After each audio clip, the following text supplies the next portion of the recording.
उपराष्ट्रपति चुनाव को लेकर वोटिंग चल रही है। वोटिंग के दौरान कैमरों में जो कैद हुआ वो अब सोशल मीडिया पर वायरल हो रहा है। इस कड़ी में पीएम मोदी ने सबसे पहले मतदान किया। उनके बाद राज्यसभा और लोकसभा के सभी सांसद लाइन में लगकर वोट डाल रहे हैं। लोकसभा नेता विपक्ष और कांग्रेस सांसद राहुल गांधी भी अपनी मां सोनिया गांधी के साथ वोट डालने पहुंची। कुछ देर बाद लाइन में लगी प्रियंका गांधी भी वोट डालने आई। हालांकि इस बीच एक दिलचस्प तस्वीर भी सामने आई है, जिसे लेकर चर्चाएं तेज हो गई हैं। इस वीडियो को देखिए। तस्वीरों में देखा जा सकता है सड़क एवं परिवहन मंत्री नितिन गडकरी जब वोट डालने पहुंचे तो उनके साथ कांग्रेस अध्यक्ष मल्लिकार्जुन खड़गे भी थे। दोनों नेता एक दूसरे का हाथ पकड़कर परिसर में आए। काफी देर तक दोनों इसी तरह चलते रहे और मुस्कुराते हुए बातें करते रहे।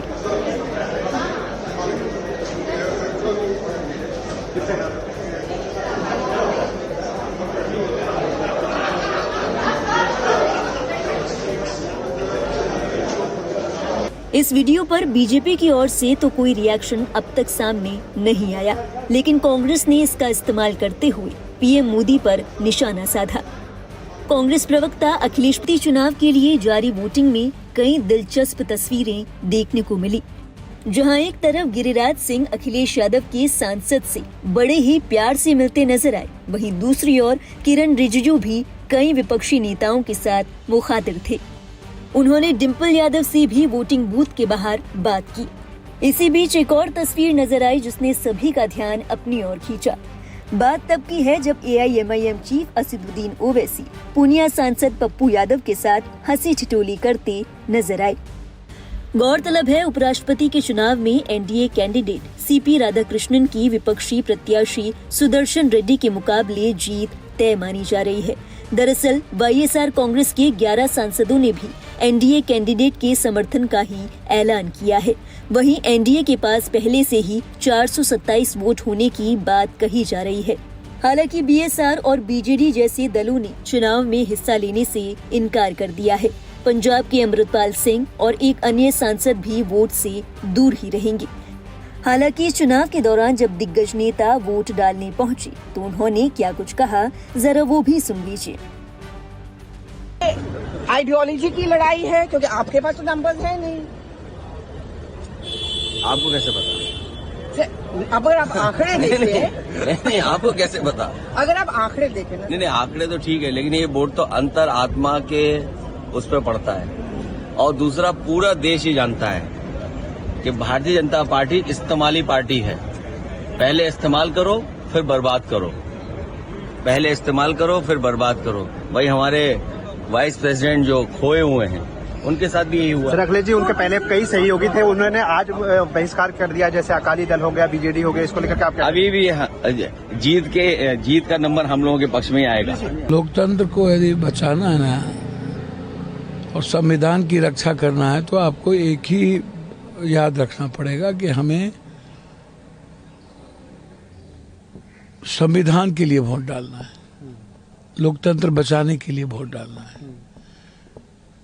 ये तो जो हस्त्र धनखड़ और सतपाल जी का हुआ, या जो हस्त्र शिंदे का और जो लगातार अडवाणी जी का हस्त्र हुआ, उससे बुरा हस्त्र आगे भी होगा।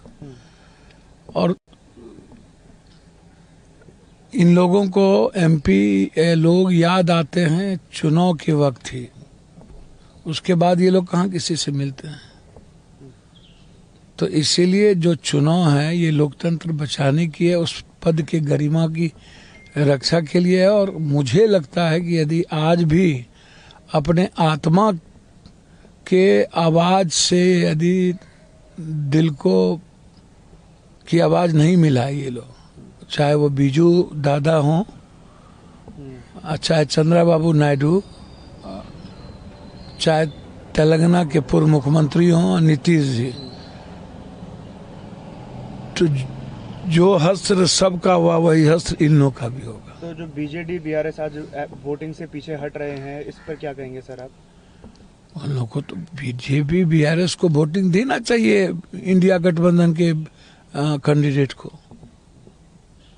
कुछ क्रॉस वोटिंग से क्या भाजपा को फायदा हो सकता है? क्रॉस वोटिंग के चांसेस लग रहे हैं सर? भाजपा कुछ भी करती है,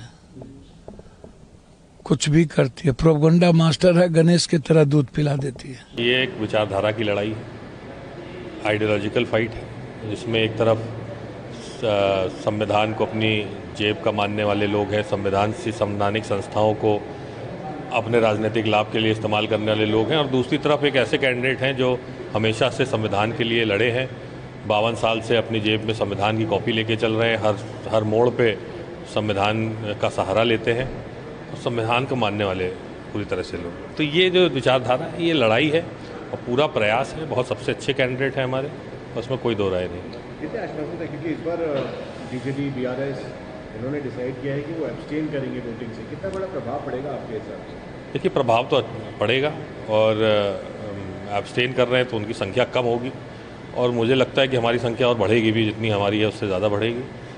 सबसे पहले तो पूरा देश देख रहा है, भाजपा और प्रधानमंत्री ये बताएं कि अगर उपराष्ट्रपति पद का चुनाव बैलेट पेपर से हो सकता है तो देश के सांसदों और विधायकों का क्यों नहीं?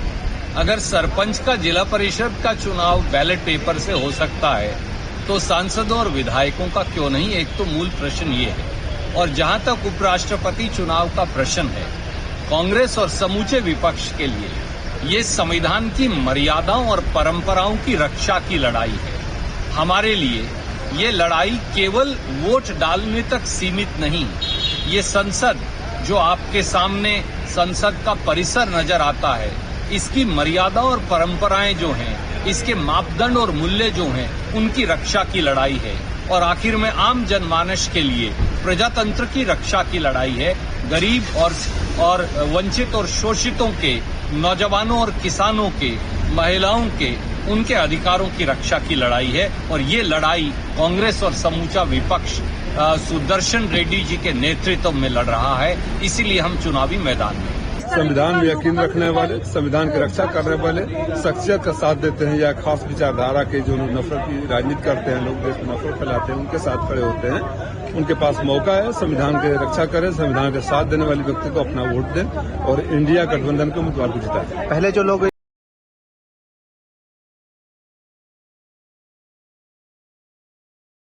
आप देख रहे हैं भारत 47 न्यूज।